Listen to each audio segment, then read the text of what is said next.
Sarah Schuette of the Minnesota Craft Cannabis Guild. I'm the president of the Cannabis Guild, where we bring together resources and community networking opportunities and folks like the attorneys, the OCM, and other professionals in the industry to help guide us through the process of what is going on here in the decriminalization and legalization of cannabis. I also want to shout out to everyone who's going into the lottery tomorrow. Good luck. Congratulations, we're finally here. Tomorrow's the big day. And I am going to, we're going to elaborate a little bit more on that, but first I'd like to introduce our panel of speakers. And let me get my bios ready. So first off, we have Miss Jen Randolph Reise. She's a leading cannabis industry consultant and commentator specializing in Minnesota's emerging cannabis market. She's an attorney by training. She's also been my attorney personally and has helped me with many things. And she has nearly 20 years of experience in corporate law, compliance, and securities. She's taught business law and cannabis policy at Mitchell Hamlin School of Law. As a North Star Cannabis Consulting, she provides strategic and regulatory guidance to entrepreneurs in Minnesota cannabis industry, including through the new North Star Accelerator program. She was with North Star Law, and she is now spinning off a consulting firm, which allows her more leeway and freedom to work with everybody in a way that being an attorney doesn't allow her to do. And so her heart space is to free herself up to work with all of you and get us all through this cumbersome process together. So she has an accelerator program that allows her to work with everyone at once and not have conflicts of interest with everybody and help en masse. So thank you so much. And I encourage you to check her website out and sign up for that. Next on the panel, Carol Moss. She's the head of the cannabis industry practice at the law firm of Hellmuth and Johnson, PLLC. Carol's practice focuses on advising and guiding businesses through planning and development, especially in the cannabis space. Definitely want to talk to her as well. She's a fierce advocate for her clients. We like that. And an experienced litigator. Unfortunately, we need that at times. She's not afraid to go toe-to-toe with the cities, push back on OCM when necessary in a friendly way. Thank you so much, Eric. We love you too. Carol was actively involved in the process of advocating for HF 100 and sits on the Cannabis Advisory Board. These are really critical people to talk to, and we'll have time to mingle with them afterwards. And the next in line here, our star of the show. Let's introduce, drum roll please, Eric Taubel. Thank you so much for being here. Eric Taubel is the interim director of the Minnesota Office of Cannabis Management. This is a very big, important, and intense role, and he is here today standing in front of all of us, so I really respect and honor you being here with us today. Thank you. He has filled this role since January 2025, so he is new. This is the third, right? We had an initial director, an interim director, and then second interim director. And this is a testament to how we are building together, right? So we all feel like we're fumbling around out here, and we're not alone. All of us are in this together. So we're all showing face, we're all talking in this room together, so we can build this together, right? No one has the answer. We need to make it together. So he's previously served as general counsel of the OCM, as one of the first employees to be hired to build the brand new agency. Before joining OCM, he built the first office of general counsel at the Minnesota Department of Education. So thank you so much, Eric, for being here. And I guess I should introduce myself. My name is Sarah Schuette. I am a nationally certified soil scientist and agronomist, lead analytical chemist of Smarty Plants, and I'm also the president of the Minnesota Craft Cannabis Guild. I started an analytical testing laboratory, agricultural testing laboratory in Humboldt County back in 2011. And I have rerouted because of the many, many, many long stories of how the cannabis industry worked out in California. I'm back here in my home state of Minnesota to bring my gifts to you and hopefully help all of us come up here together. And I'll be your moderator tonight. But mostly I want to hear from these three lovely people. So, can we all hear me? And is the noise in the other room adequate? Okay. So, we're excited to kick off the eve of a major milestone, the Minnesota Cannabis License Lottery happening tomorrow, right? So again, shout out to everyone taking this big step forward. And I would like to start with the question to Eric. Can you explain to us a little bit more about what we can expect tomorrow with this lottery? How will it be conducted? Is it a live drawing? Have you already drawn and you're just giving us a list of people who have won? Like, what's it gonna look like? So myself and Jamie Dressler, who is the director of licensing for the office, who's here with me tonight, as well as Lorenzo, who works in our office and keeps my calendar clean. We spent most of the day over at the site where we'll be performing the lottery, doing testing. We've contracted with a group called SmartPlay International, who has, it's a computer that's a random number generator that has certain features that make it super special for that purpose. They were the machine that was used, I think, for sure in Maryland, I think Nevada as well. We also partnered with Baker Tilly.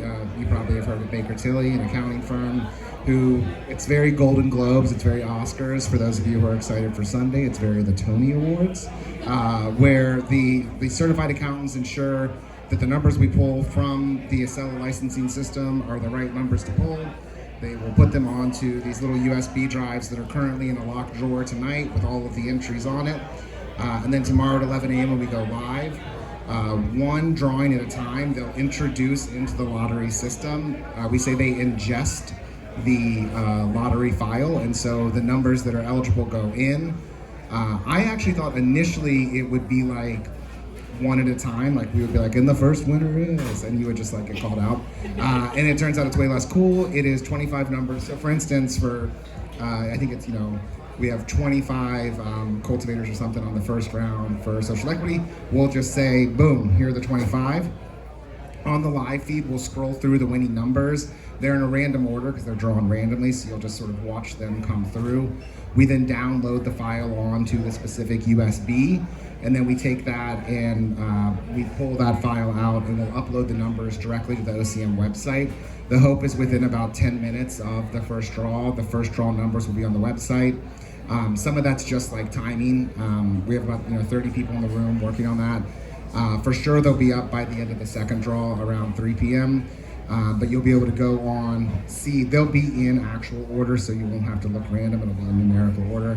And then every time we do a lottery, we retest the machine to make sure it's working correctly and drawing appropriately. So what you'll see is, there'll be a group of us up here, we'll call the lottery, we'll put the winning numbers up, and then we'll say, we'll now take a brief recess to reset the system. There'll be a holding placard that says like, you're not missing anything, we'll be back soon. Then we'll come back live and do it again. We'll do 4 in the morning, so we'll do cultivator, manufacturer, mezzo business, and then the social equity retail. And then we'll take a break where we'll create the new lists for the general round as well. And then we'll come back at 2 and do manufacturing, cultivation, and mezzo business for the general, which will include all the social equity applicants not drawn in that first round. And so, and then again, we'll do the same thing. We'll have those numbers up on the website as fast as possible. They'll all be blended together, so on the website you won't be able to see by the end of the day who was social equity, who was general, to just show you, here's the 100 mezzos, here's the 7, well, retailers you'll know because there's just 75 social equity, but otherwise you won't be able to tell who the 24 manufacturers, which one they came from. So that's the run of show. And it's there's a lot of time in between and about a minute and a half for each round, and it's if you're super bored tonight, depending on how much you consume here, Maryland's lottery is available on YouTube, and so you can watch them. It looks really similar. You'll see some of the same names and faces. They did a location-based lottery, so they pulled 40 rounds. So it's really tedious, so 7 will be a lot easier, I think, for folks to handle. So that's the plan. No Powerball, no. I pitched for a really long time that we do like a drag queen bingo kind of setup where like we get, but I was pitching that one hard as general counsel, and then they put me in charge. It became a lot harder to sell that, so we all lost something. So, but that was my dream, and the dream's over. But tomorrow we will have the lottery, and we'll be pulling those numbers, and it'll be pretty quick, and hopefully we'll have that information out fast. And then I would anticipate those that get winning numbers, you'll receive communication from the office next week. And for those of you that know people that are micros or transporters that have seen the qualified applicant letter, that's basically what it's going to be. Is like, here's your next steps. Here's the criminal background check companies you can use. Here's some information on getting an LPA set up and those sort of things. Awesome, thank you for that. That was very detailed. So, yeah, if you guys are interested, see what happened in Maryland, the preview for tomorrow. That link was in my newsletter like 2 issues ago. Okay, another plug to sign up for her newsletter.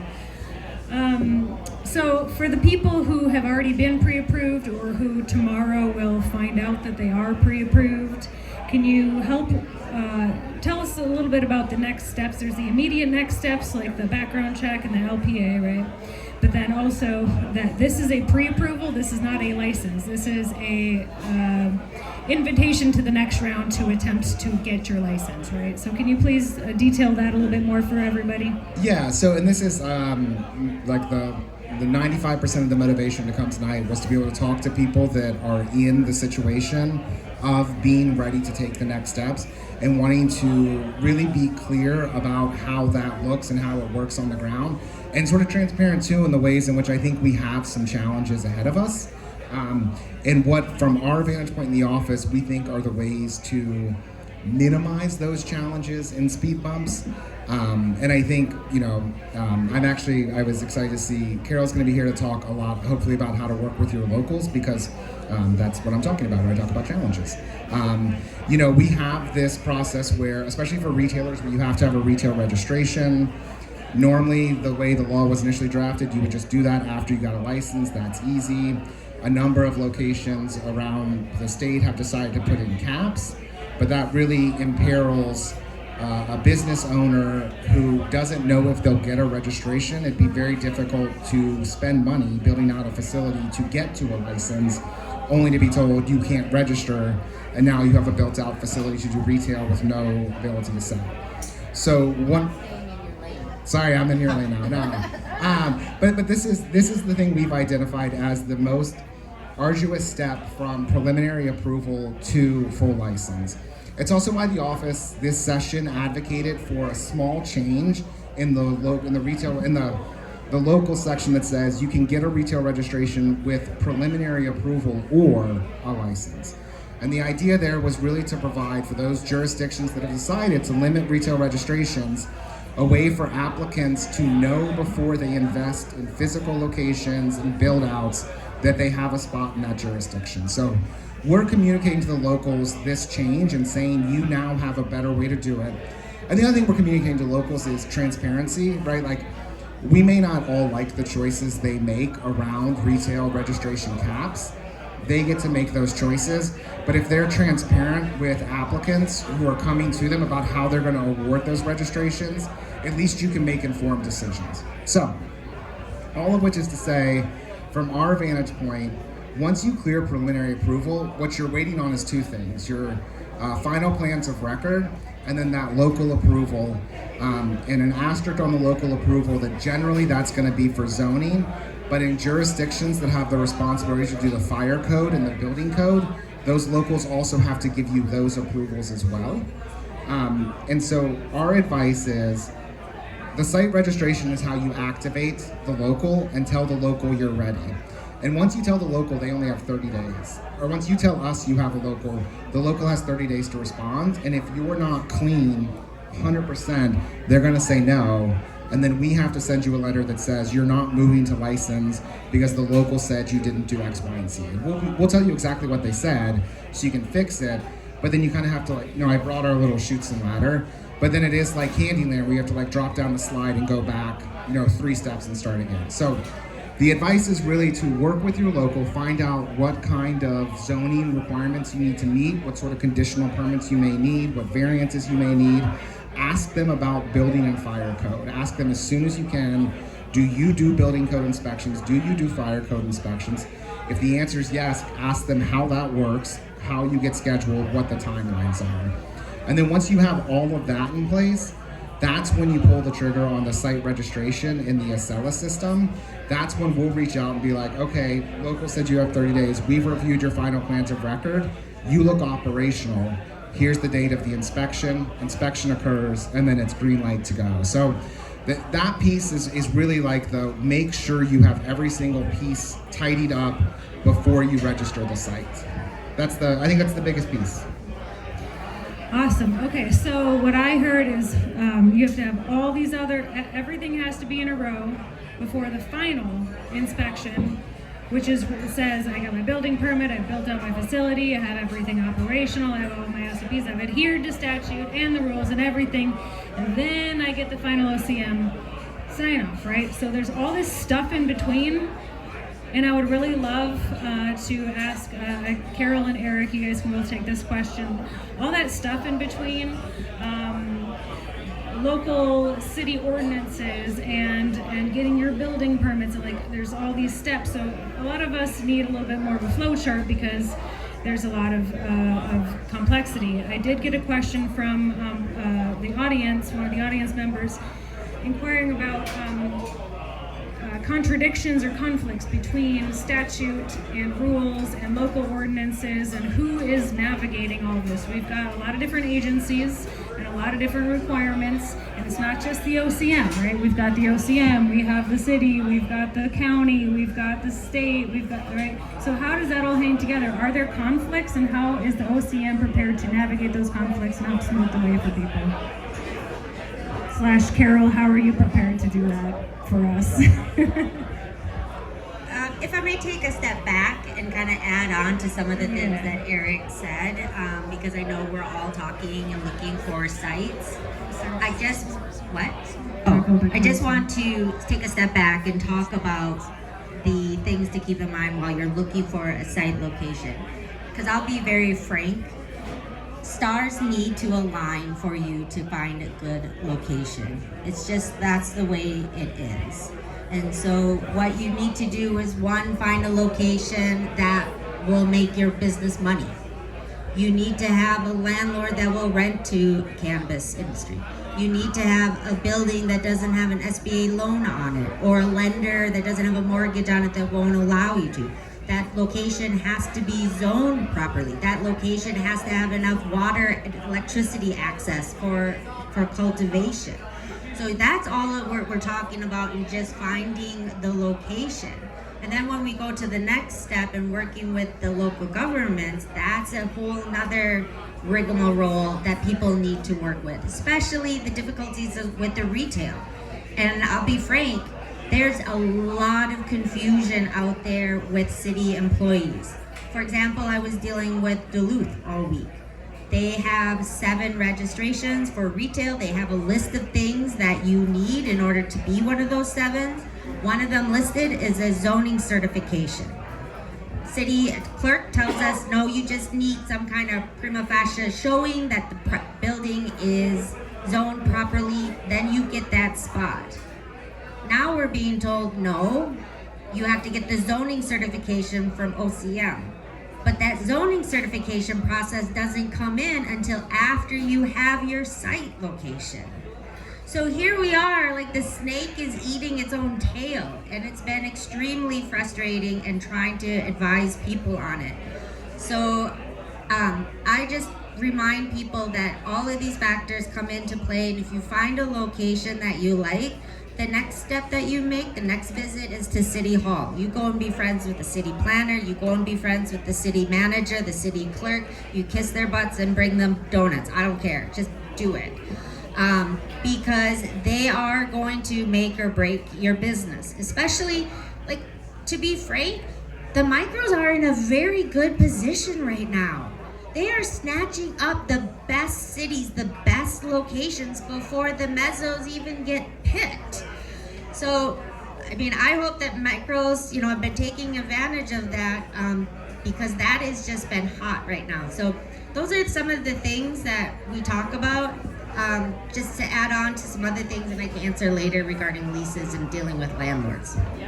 The other thing I would say, and it's because I'm magnanimous and gracious, is that the locals are doing this for the first time too. All of us are doing this for the first time.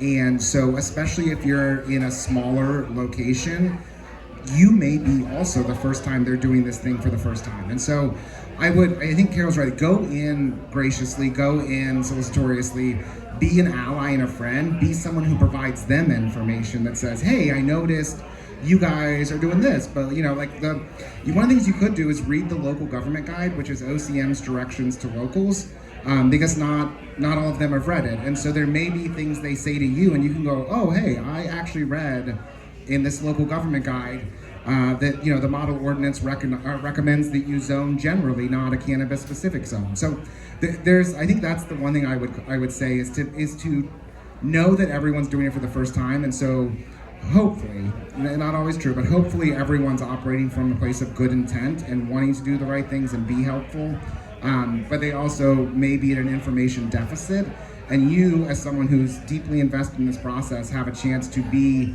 an advocate or an ally to them as they also understand the system. And especially if it's your own home local jurisdiction, you're also a constituent of the people that are in charge. And so I think that's one of the ways to approach it, is to sort of come from a place of allyship and support for the local, trying to help them do the right things. And then obviously if it starts to fall apart, you obviously can reach out to the office through our information channels. We try to provide responsive information. We've seen situations where there was someone who was looking to cultivate and their local had read our rules about wastewater pretty broad, and so we said actually NPCA and OCM don't think that every single cultivation facility ever has to be a registered waste treatment facility, right? Like that's not what the rules say. So there's also times when we can lean in a little bit and help and assist as well. So. And just to the last point, you can be an ambassador for the industry. So not only are these city people learning about the laws, the zoning and everything, they don't understand this industry. They think, I dealt with a city and they thought manufacturing was pretty much the equivalent of a meth lab. Like they put us in a little tiny thing, and I'm like, why? You have a distillery and you have breweries, why are you doing this? They just don't understand. So if you could be that person that could be helpful, could provide them with the information. I tell these people, you need a manufacturer, you need a grower, I'll find you one to talk to. So then you become their ally, and that is super important. Yeah, thank you guys so much. That's awesome. That really brings up the point of a stigma, right? Like, this is an agricultural product. It should be treated like corn and soybeans. This is a consumable product. It should be treated like alcohol. But we're still in this corner of naughtiness, right? But we get to play, but we're still have these extra layers of rules. But it's like, well, why don't you just put me into the same camps as the other highly regulated industries, right? So another question that came from someone in the crowd was about the ability of a local municipality to limit or go off script from statute and rules to say, hey, I'm going to do something more limiting and restrictive, and then also how to interact with that landlord who has that stigma and says, yeah, okay, the state says it's cool, city says it's cool, my building's rad, I don't like cannabis. Are they allowed to just deny you, or are they allowed to write a highly restrictive lease that makes it challenging for you to operate? How do we navigate that? Carol, I'll have you start. That is a great question. Well, first of all, landlords is private property. They don't like cannabis, they don't like coffee, they're Mormon, they don't like coffee, they don't like cannabis. That's their prerogative. You can't change that. But landlords do look at cannabis with money in their eyes. And we talk about the green tax. We talk about how much more you guys are gonna have to be paying than if you were a coffee shop. I I've worked with clients who have found leases where they're treated just like every other business, and I'm like, lock this up for years. Don't change this. You want this, because a good lease makes your cannabis business more valuable. So that's super important that you do. What was the other part? I had something good to say. Just the restrictiveness. Can a local city ordinance? So this is I'm putting on my litigator hat for this. Dealing with the government is always very difficult, and the way that our statute is not that. I don't have you on speed dial yet, Eric. Okay. They play by different set of rules, right? And so the way our statute is written is that there's no oversight by OCM. Like, they don't come and they don't go policing people's zoning laws. If somebody wanted to challenge, I'll tell you, it's a long legal battle, because you go and you get denied for X, Y, and Z reasons. You think those are BS. People say, I want to take it to court. It's not regular district court that you're going to. You're going up to the Court of Appeals immediately. And it's a long and lengthy and very expensive practice. It would take 9 to a year to resolve. And to be frank, these local governments know that. They know they can get away with it, and they are. I have a long list. My associate Nicole in the back is, much to her chagrin, a zoning expert. We have lists of cities that are more restrictive than what the statute allows. 1,000 feet from a ride share. 1,000 feet from a public land that has a flagpole, they're counting it as a park. They're getting away with this because they know they can. So until somebody wants to really take that, or there's a change in the legislation, that's the way it is. But I also tell people, if you start seeing those kinds of restrictions in their zoning, that they're beyond the 1,000 feet for a school, 500 feet for a daycare, park, and everything, you know that local government is going to be adversarial to you. That is the relationship, and that is the way that they are looking at our industry. And so you have to consider whether that fight is worth fighting. Yeah, I think that was the point I would make, is that it's a litigation issue. I will say you can't really do much more than that if you really want to get into it. You can also, though, reach out to your legislators who are from those areas that have relationships with the locals. They passed this law and put restrictions in place, so they have a vested interest in the law being enforced in the way that they envisioned it. So that's an option. But I do think you're kind of really, to Carol's point, like, if a local zones you out and you think it violates the law, the recourse is often litigation. Okay. May I add on that as well? Yeah, please do. I do hope, we have seen in other legal states that as cannabis becomes more normalized, that then that stigma starts to wane.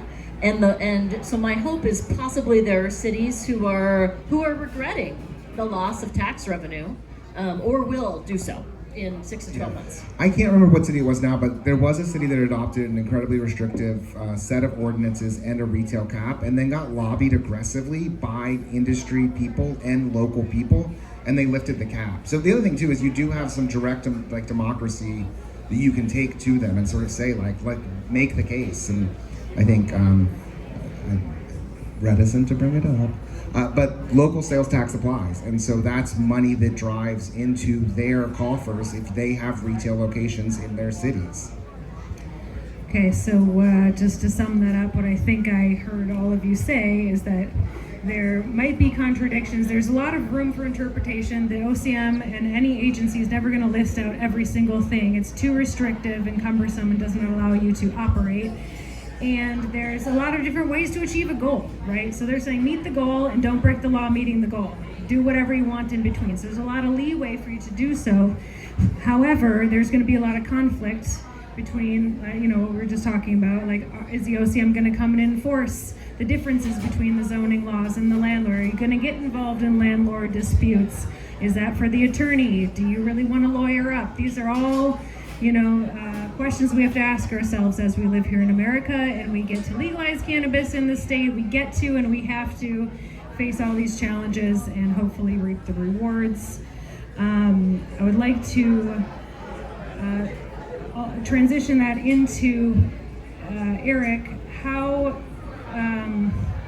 so there's municipalities, there's tribal, there's all these different, there's the uncapped licenses, there's the licenses, there's the hemp industry versus the cannabis industry. Besides just saying, how does that all hang together? Tell us this giant long story. How does that affect the population? How does it affect the population requirement for dispensaries? 12,500 people per. Does the tribal being able to make compacts and go off tribal lands and municipalities being able to implement their, I believe, one per, does that offset, is it inclusive or exclusive of that quota? Yeah, so this is one of very early in my career at OCM, this was one of the things that took up a bunch of time that seemed shocking, that like it was a one sentence about for every 12,500 you were obligated to register at least one retail location. I won't try to recite which ones are subject to the retail registration limitation because I'll forget, but it's not every type of retail. Only certain types of retail are subject to the retail registration limitations. I believe medical combination businesses are not subject to it, municipal's not subject to it, and so the cap is really mostly focused on your retailer licenses, your meso, your micros with the retail endorsements. I believe hemp, local and compatible retailers will have to register, but they can't cap them. And so there is it's sort of a lot of that. And I think the law explicitly says munis can't count against you. So the municipalities can't sort of lock out other people by having a municipal store.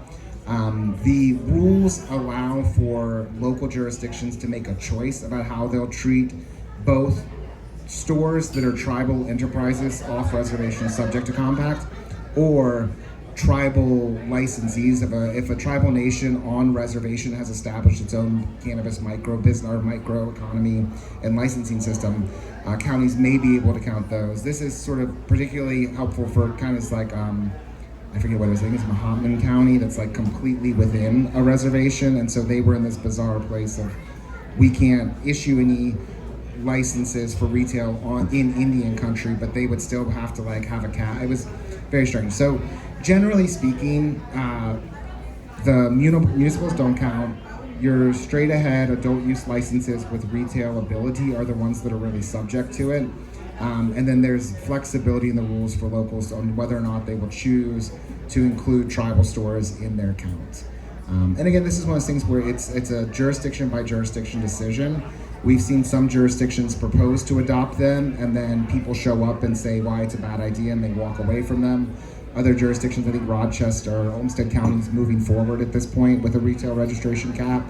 I also think, I think it's Carol's point that, or no, it's Jen's point that we've seen, I think as the industry grows and people see that it's not a methamphetamine dealership and it's really very common, it's probably no more dangerous, less dangerous than a liquor store, that you might start to see counties and cities take a different tact. And I think that goes back to the point I made about being an ally, which is that if the first person in the jurisdiction that has the one retail registration is a good operator who partners with the community, you also become a trusted voice that can say, you know, you could have more of this, like you could have more jobs, like let's bring this in. So I think it's a complicated piece of the Minnesota experience that, like many parts of the Minnesota experience, is completely unique and not really seen anywhere else. So. True that. So make friends, and we are educating them just as much as they are making rules that we need to follow. I've always been an advocate to push back. If something doesn't make sense, like the government officials don't always understand what it looks like boots on the ground. So I usually go in, I'm kind of a liaison between worlds, and I say, hey, do you realize what this is gonna look like on the ground? What the cultivator's gonna have to go through to comply with this? That's a little excessive. And they're like, oh, I didn't realize that. That is a little excessive. Let's strike that. So communication is key.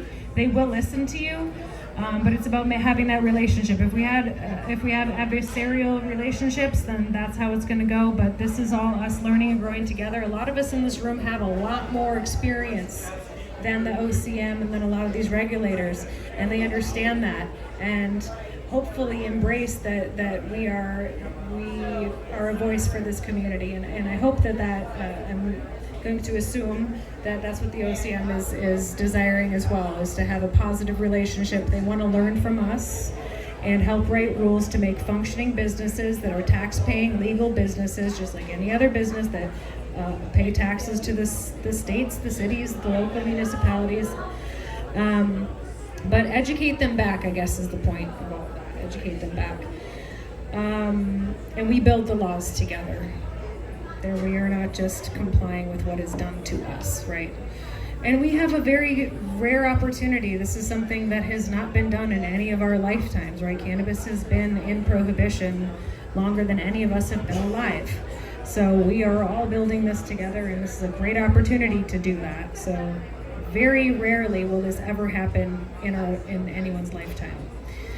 Okay, so a lot of people are going for mesos and micros. We're vertically integrated. I don't know if that's the right word, because they said no vertically integrated, but we can have mesos and micros, which are essentially vertically integrated. Okay, and there's a lot of flexibility with those license types. That's super rad. I love that Minnesota did that. It's something that California fell very short of, and one of the downfalls of that state's cannabis industry. So for people who have selected endorsements, right? So I have pre-selected that I'm going to do retail only, or retail and manufacturing, however you choose to do that. What's the process of getting those endorsements shifted or upgraded, especially during this, like, I've been pre-approved, but darn it, I changed my mind during those 3 months that I've been waiting for the next thing to happen.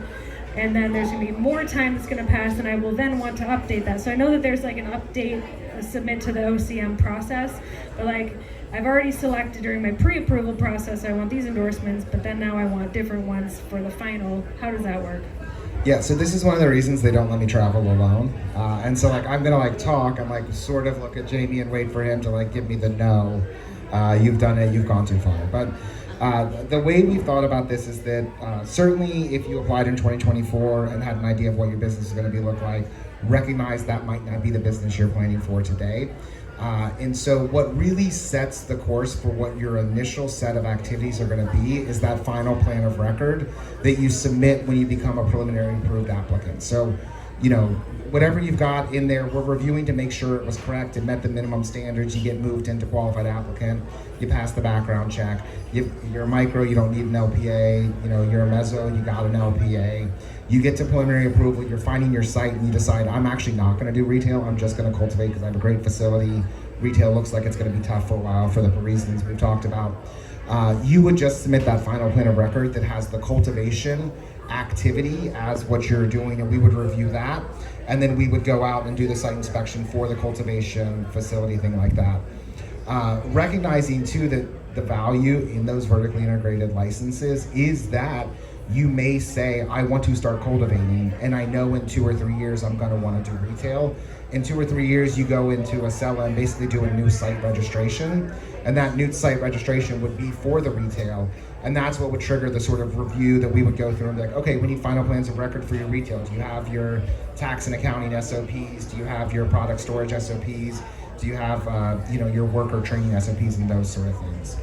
I think the advice we're giving right now is recognizing that there were 3,500 applicants, 1,800 micros, and I try not to like do like pats on the backs or victory laps, but Jamie's team moved incredibly quick with the new applications that we got. I think we're at 1,000 qualified applicants, 400 preliminary applicants, like 3 months after closing an application window. But that also means we're about to have to schedule 1,000 inspections. And we're very cognizant of that. And so if you are thinking in the next 6 months is when I want to add that endorsement, I would think about doing that at your preliminary approval stage. If you're building a facility that has 2 parts to it, and they're separatable, so you can say, come inspect my grow facility. We'll come inspect your grow facility and license and endorse you for the grow facility. And then later when you're ready for the retail, we'll let you do that registration as well. And so I think we're trying to build a system that reflects, to your point, the Minnesota model, the idea that these can be small and flexible businesses. And also maybe I know I know some micros have found that they were able to find cultivation, they haven't locked in on retail, but you can do 2 different locations. And so, whether the site registration is for a second activity at the same site or a new site, that'll be allowable. But that's kind of the premise. And so like I say, if it's sooner rather than later, you're going to add multiple endorsements, I would move towards them now. If you think it's going to be a year or 2 before you want to add the additional endorsements, you can probably wait and go back and do a new site registration in a year or 2. The statute says that for mezzo businesses, you have to have 2 endorsements up and running within 18 months. So keep that in mind. That's a good one. I forgot about that. Yeah, great. Those are the details that we're looking for. So yeah, it sounds like you can have, so as a vertically integrated business, you can operate at multiple different locations as long as you still adhere to the guidelines. You can also get each endorsement signed off on separately and operating separately. So I might say, I want a manufacturing facility, but I'm going to start with retail. Let's get that going. Boom, got retail going. Okay, well now let's get the menu. Okay, let's get. So it sounds like there's a rollout over time. However, mezzos must have 2 endorsements functioning and up and running within 18 months of pre-approval. Yeah, I will say too that I believe that you could just do retail and medical retail would count for your endorsement. So if you want to serve the medical market, Get creative. Don't just read a sentence and then say I'm locked into this. Like how can I massage this to get to the goal without breaking the rules? There's a lot of in between spaces, and these guys are here to help and orient us. So those are some really key points. I appreciate that. That rolls me into, what does the inspection timeline look like? How many, do we have enough inspectors for the rush that's about to happen? So from the time that I say, okay, I'm ready for inspection today, I have completed everything, and now I make my call, let's book that appointment. Is that a month out? Is that 2 months out? Is that tomorrow? Because I might want to pre-schedule that and say, okay, I think since we're 30 days out, and it's going to take me 30 days before the inspectors are going to come, how can we map that timeline to get to the finish line quicker? So this is, so a couple things. One is, I think they've probably come down by now, but we just had postings up to hire 8 more inspectors. Those included regional inspectors, so inspectors that'll be stationed up north, I guess down south, I don't know. Yeah, it's northwest, northeast, southwest, southeast, and central, 5 different segments of the state, and multiple inspectors per. Yeah. So those are inspectors for this licensing inspection, not just are the products on the shelf compliant with labeling laws, or is that inspector all of the inspections? It's everything. It's everything. You're all smashed into one. Yeah, our inspectors will be sort of like snout to tail, where it's like they'll be the ones who do your pre-inspection before you get your license. They'll be the ones who show up that first year to do your regular inspections. No one in here will have them show up because of like a complaint inspection, right? But it'll be the same group, and we're doing it regionally because we want to make sure that we're able to get to things quickly. In terms of timeline, this does jump back to the sort of don't do site registration until you're ready to go, because the legislature put a 90-day clock on us. So when you register that site and have your final plans of record done, the office has 90 days to either say yes or no. And the no is a very soft no, because it's just a not right now. You still have 18 months to convert. But the first 30 days of that is the local gets their time to review.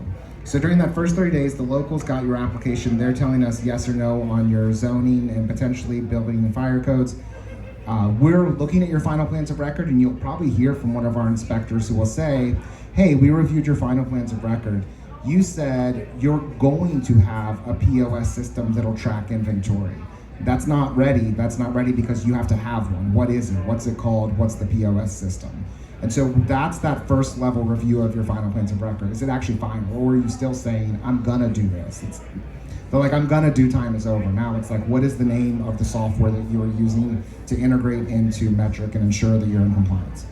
But I think on the scheduling of the inspections, we're acutely aware of the volume we're gonna have. And so we're trying to be strategic in doing those reviews stacked on top of each other with the final plans of record in the local at the same time. And then during that next 60 days is when we'll set those inspections. But we're gonna set them far enough out from the 90 that you have time to fix things before the 90. So For instance, if hypothetically an inspection had occurred at this point and someone was told, your grow looks really good except you're missing this kind of fencing that shields the product. We would say, please get that in place and then send us photos no later than 15 days before the expiry of your 90 days. We'll review that. If you meet that minimum condition, you're approved on your inspection. And so we're trying to, for little things, give you enough time to fix them quickly and show us, not with a second inspection, but with like a, here's a photo of the now in compliance section of the building. If you had a bathroom door that didn't automatically close the way the rules require, we would say like, please install an automatic door closer and send us a picture of the new functioning door, maybe a video. So that's the plan. And then, like I say, we have 90 days, so like we're on the clock. And so, we will probably have those. It'll get tighter the more people that move through the process. And so there may not be a lot of flexibility. Maybe like we're able to inspect you Tuesday at 4 p.m. or Tuesday at 4:15 p.m. What works for you?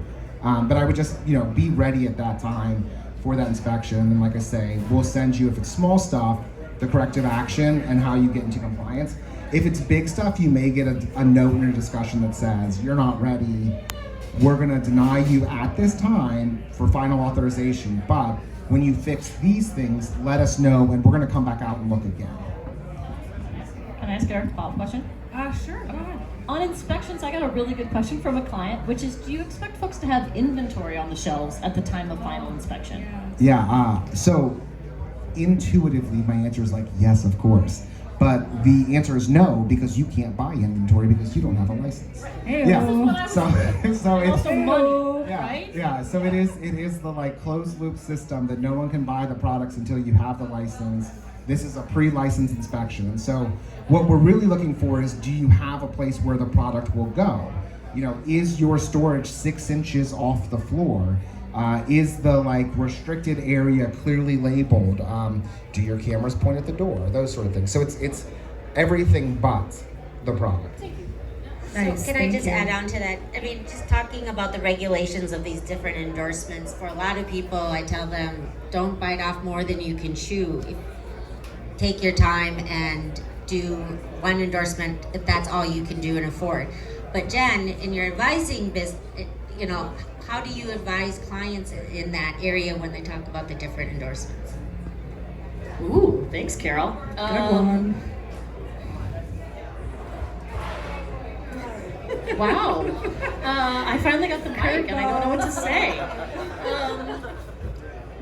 I think a lot of people were confused by the list of endorsements that were at the end of the application process. So they weren't part of the pre-populated templates, but instead they showed up on the web pages for us.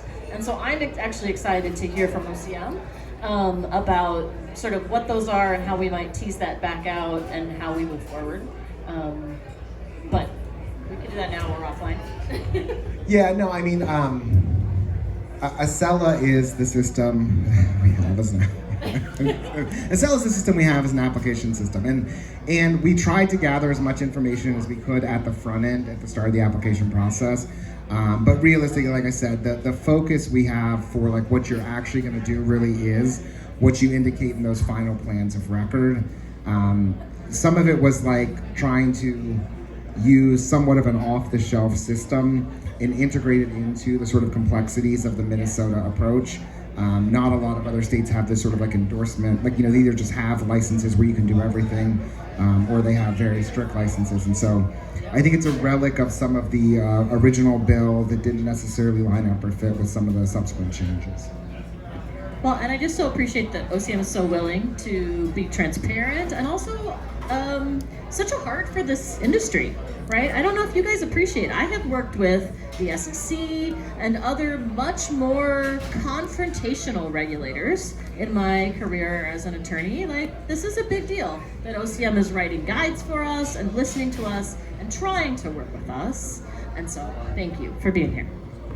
Yeah, absolutely. I remember when I was in the application and it was like a whole list of like, what endorsements are you going to choose? And I was like, is this a trick question? If I select wholesale, like, do I have to go refer back to statute and be like, you can't do wholesale if you're a micro, and then you're letting me check the box that I'm gonna do wholesale, and they're like, you're out because you checked the wrong box. And I'm like, so So that scares me as an applicant, as somebody who doesn't understand your system, and there's a lot of, as we're coming online, end of prohibition, all the things.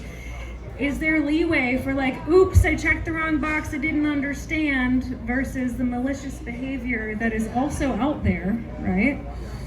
So like, I know that you can't always, you can't curtail everything, and I don't need to belabor that issue specifically, but that was my follow-up. Like, yeah, that can be confusing, and there's... Yeah, I will say I was gracious and magnanimous earlier with locals, in part because I wanted to coach all of us to be gracious and magnanimous with us. And so I will say, we're doing this for the first time too, and I think the approach we have taken in anything that is enforcement related is an education to compliance mindset. So how do we start from a place of assuming good intent, assuming that someone that got a license is doing this to do the right thing, to do it in a way that's, we assume no one set out to like blow past all our rules and really, mess kids up with drugs that are dressed up like Captain America, whatever it is, right? So we assume that good intent. So I think that's the operating lens we have. I will also say, it sounds bizarre, but coming from education, but having come from education in a time and a place when like one of the challenges we had was we knew people weren't acting in accordance with statute and law, but we lacked the authority to stop them. It is a very real and serious commitment of the office that like we will educate to compliance, but at the point at which education is expired, we will enforce to compliance. And we will enforce with the necessary enforcement it takes to get to compliance as a market. And I always tell people, like, this is what good operators want. You want the person down the street to have to play by the same rules you're playing by. And if you're someone who says, I'm gonna play by the rules, whether it's just because you're like a risk-averse person or because like you believe, the sort of like from a cultural perspective about the plant being something that needs to be shared in a way that is respectful. If you have that mindset, having an agency that's willing to enforce to the extent of its authority and power is helpful. The goal, of course, is to not get there, is to get people to compliance in a way that's like in partnership and together. And I think the thing about like, we're doing this for the first time too, and so sometimes there are weird things that happen in the licenses where initially we think, we better record what everyone's gonna do so that we can figure out how to assign inspectors around the state to do the necessary inspections. And then as we get further down the line, we realize actually we probably don't need that information. And so I think reaching out to us through our information line is always a good start, is a way to say like, I'm having this issue, can you help me? We will try to. The lawyer in me is always like, don't give legal advice. The now interim director in me is always like, let's help the industry as much as possible. And that is a tension that we have as the agency that's both enforcing and working people through the process. But like I say, the goal is always to begin from partnership, to begin from education, and assume good intent until proven otherwise. Awesome, thank you so much. Okay, so we are 5 minutes out, and I have one large question for Jen in the attorneys section, and then I have another question from the crowd, but I'm gonna start with Jen. So now people are like, we're pre-approved, I got my micro pre-approval, my background check, my LPA, now I need money. And now I need to form a business relationship. Now I need to start a business. Maybe I've never started a business before. Maybe I have started a business, but never in a highly regulated industry such as cannabis. Can you give us some advice on the next steps for, I got my ticket and I'm ready to procure my partnerships and procure my funding? How, and also, to add on to that, avoiding predatory lending. Coming from California, Colorado, I've worked in multiple countries, multiple states. I've seen this happen over and over again. The same thing is people fund you and they give you portions of it and then they stop the funding and then, oh, it just looks like you can't operate. It looks like I get to keep your company. So there's predatory lending out there and they're gonna make it look really flashy and really good and like lots of dollars. And I've seen my friends personally have everything taken from them from predatory lendings because of bad contracts and because of lack of understanding how to negotiate said contracts. So can you please help us? Yes. But my answer to that is yes, I want to help, because that's so right. I have seen investors in non-cannabis industries give away their company to, entrepreneurs in other industries give away their company to investors by accident, trying to get their first, $100,000. What? Wow, all the time. All the time, right? And so one of my passions for getting into this industry was to help people in cannabis raise money and build a cap table in a way that the founders keep control, and especially knowing that we have these predatory lending. And I'm the kind of person that can actually read the fine print. I actually like to read the fine print and help people make deals that work for them and keep people moving forward. So I love to help counsel people on, for instance, the difference between debt and equity, right? And where we can get debt, including from banks. To some extent, I've been trying to push the banks in Minnesota. And some of them are doing interesting secured lending stuff, including one that's doing what they call a rich uncle line of credit, where the money has to exist somewhere, but the bank doesn't have to have it, and also the company doesn't have to have it for the bank to be able to do a line of credit to the business. And I think that's awesome, okay? So we have some bankers that are creative with us as well, trying to help us figure out how to access money, because we can't access money in the normal ways like an SBA loan, which is what is the lifeblood of American small business. Okay, so I am super excited to talk to everybody about how to figure out how much money you need in order to open, and how much money you're potentially going to make based on your business plan, and how much money it's going to spend to get there, right? Because remember that we have to set up businesses that actually make us money. We don't just want to spend millions of dollars in order to lose $1 million, at least not for more than a year or two, right? Okay, so people like Mark Waller and Dave Woodbeck, who is back there somewhere, are great people to help us do that. And I believe that we have a lot of people in this community that, where together we can help each other rise. And so that's one of the principles that I'm launching in this North Star Accelerator program based on, is to give people access to me and my advice.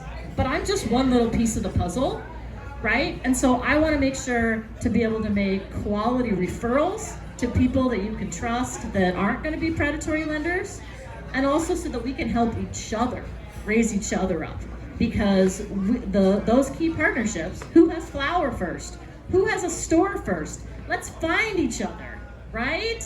And so the accelerator will be a way that we can do that together.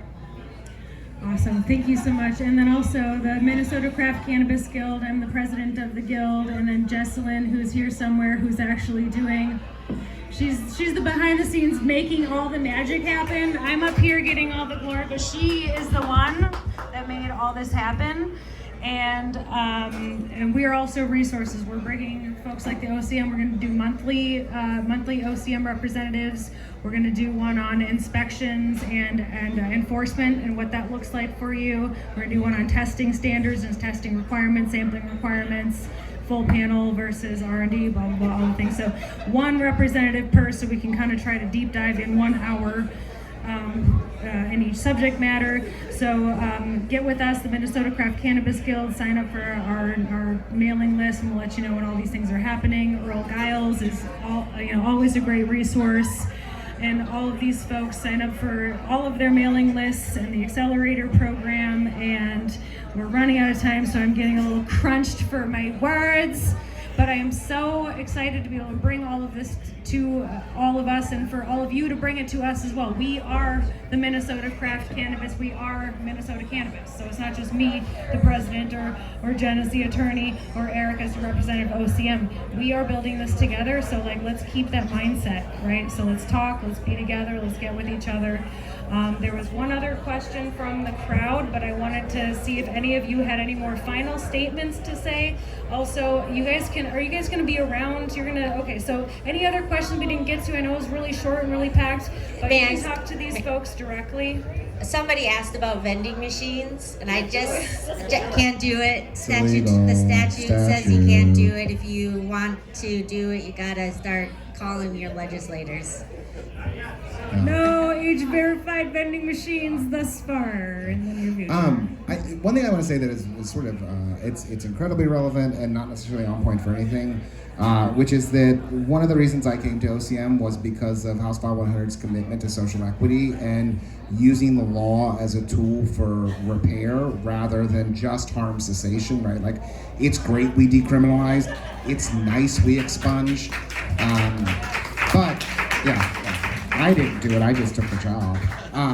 But it's what's really exciting is one, that there is some actual sort of reparations through licensing that will impact people who have been harmed by cannabis prohibition, especially those that were just as impacted.